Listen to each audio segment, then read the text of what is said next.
Hey, what's up? It's Rob Judge, and Bobby Rio and I are here with another video.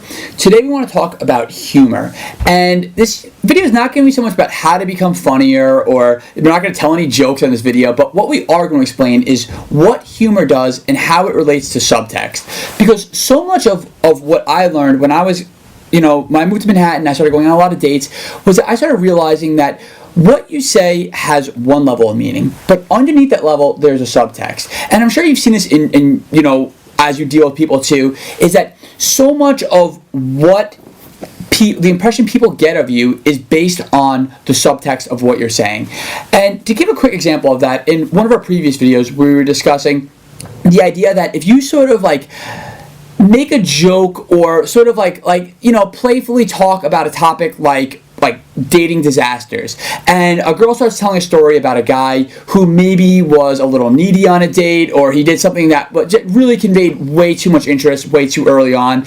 Obviously wasn't very he obviously shows the guy wasn't socially savvy. If you can kind of make a joke about that, or you can kind of laugh about that with the girl and have a sort of like that private moment, that inside joke about the fact that you both understand, because the whole thing is when you laugh at something, you sort of show like ownership of it, you show authority over it, that like it's the humor in it is that you know that it's inappropriate. Whereas most guys don't get that. Most guys just go on dates and they don't think about the subtext of like what they're saying, what their humor conveys, because, and not to be too gross or lewd or disgusting, but you remember back when I was in college, I remember it was really popular, it was kind of weird thing that guys would tell each other, but like jokes like dead baby jokes, right? So a dead baby joke to like one of your buddies in the locker room, I mean, a lot of the times it comes off funny because it's like you and your friend, but the subtext of that is that because a lot of times when you talk to guys, you want to put on that like muchacho sort of masculine persona, and the whole idea of the dead baby joke is that like you're so masculine, you're so just calloused that like the idea of like a dead baby is funny. And when you're just amongst the guys, like a lot of the times guys will find that sort of humor funny. But the thing is that when you're interacting with a female, if you told a girl a dead baby joke, it would go over horribly, and trust me, because I may or may not have fallen victim to that. And the reason is because what are you conveying to her? You're conveying to her that you're very calloused, you're not sensitive at all, that like the idea of like a dead baby is funny to you. So obviously, like, it's not going to convey the right subtext. I mean, yeah, subtext is extremely important, like Rob is saying, and it can go a lot of different ways. It could be the guy who, and unfortunately, he was this guy a few years back that isn't calibrated enough to know that a dead baby joke isn't going to go over well with a woman, and the subtext there is horrible. But it could also be something as simple as self-deprecating humor, right? Self-deprecating humor can be amazing if the subtext, right, is right. And you may or may not have heard Rob or I, we talk about this idea of cool vulnerability, right? And that's the idea that when you're telling a self-deprecating thing, there should be an underlying like cool vulnerability that's being displayed. That way the woman laughs at the joke, but she also kind of feels like, I'm getting to know him, he's kind of cool. A lot of guys though, and myself, I was like so guilty of this with self-deprecating humor, is that I just wanted the laughter. I was addicted to the laughter, and I would just do anything to get the laughter. And I would start if she was laughing, I would just deprecate myself. Like it was like a race to the bottom just to keep the vibe fun. And nothing I was saying was making her go, oh, this is kind of an attractive guy. Everything I was saying was getting her laughing, and this is like the old thing you might have heard in like elementary school. Is she laughing with you or is she laughing at you? Well, she was laughing at me, and I didn't know because I was just naive. You want to get her laughing with you, and as Rob said, the perfect example he said is when you have something like laughing at guys who stalk women or get clingy, right?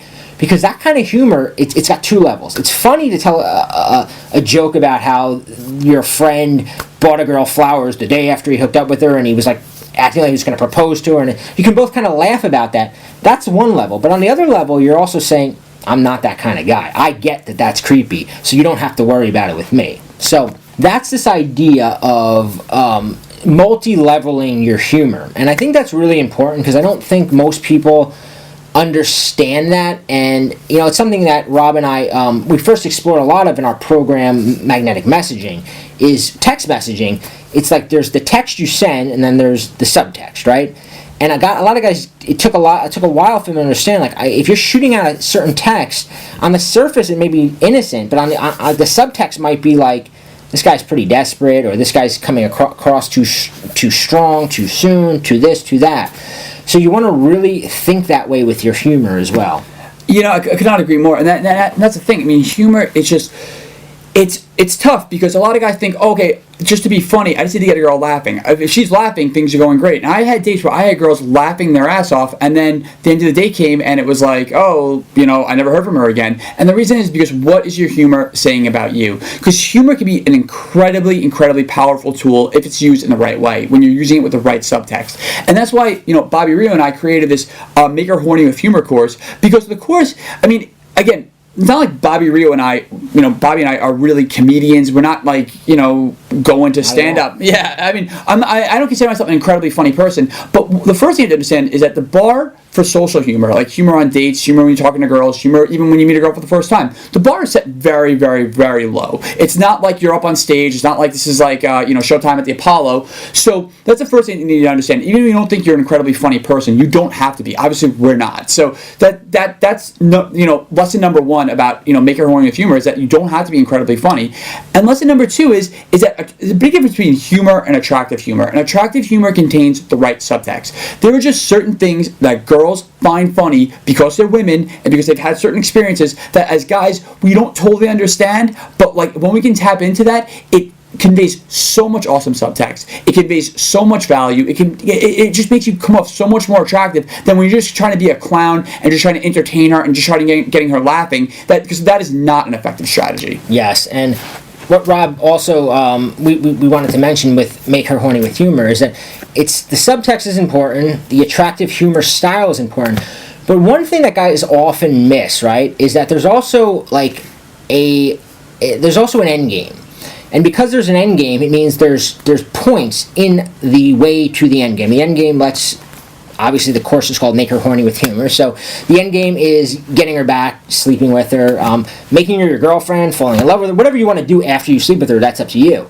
But the end game of this thing is, okay, I'm talking to this girl, how can I progress it to a sexual relationship? And what we figured out was that there's actually phases, because the kind of humor you use when you're talking to a girl that you're just meeting and it's been 5 minutes and she doesn't really know you is a little different than you're using when you're back at her place. Because when you're back at her place, now you've got to move into, let's say, a physical humor. A humor that's going to allow more like, and I'm not going to do demonstrations on him, but it's going to allow more like touching, more flirting than when you're first talking to her.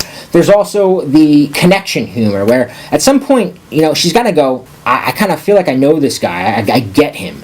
So a lot of guys, like, if you stay in the one type of humor too long, she never gets that moment of going, I get this guy. He's not just some clown that is making these funny jokes.